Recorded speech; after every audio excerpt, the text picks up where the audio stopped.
في فترة من الزمان كان هناك زعيم محلي، ويعذروني إخواني على الإطالة لكن أريد أن أبين مثلا.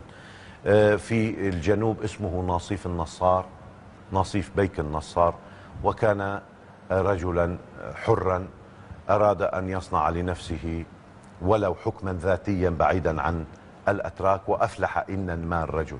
في معركته الأولى بقرب بركة الحولة كسر الجيش العثماني الذي توجه إليه من دمشق وقوامه 20,000، كسرهم وأعمل فيهم السيف، وغرق من غرق منهم في بركة بحيرة الحولة، حتى كان أنصاره على مدى سنتين يغوصون في البحيرة ليأخذوا الأسلاب والدروع والسيوف ممن قضى غرقا من فلول الجيش التركي المنهزم العثماني. ثم اشتبك مع حيدر الشهابي وأجلاه في معركة كفر رمان الأخيرة، ثم احتل صيدا وجعل منها قاعدة له، أو عين واليا من قبله أو متصرفا من قبله.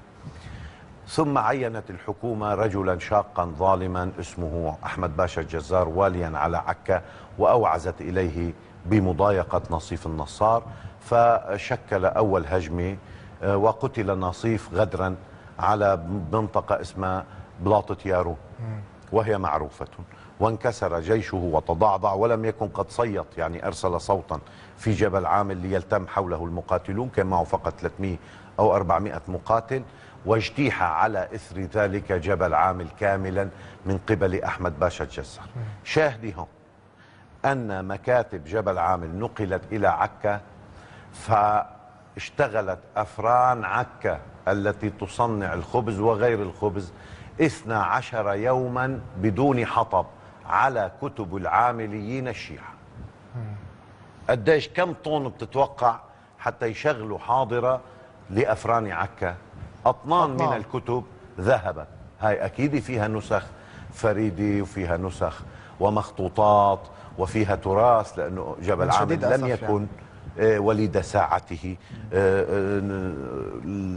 تفجرت المسائل بهذا الشكل حتى بيعت المرأة الشيعية في أسواق عكا بقرشين والغلام الشيعي بقرش واحد.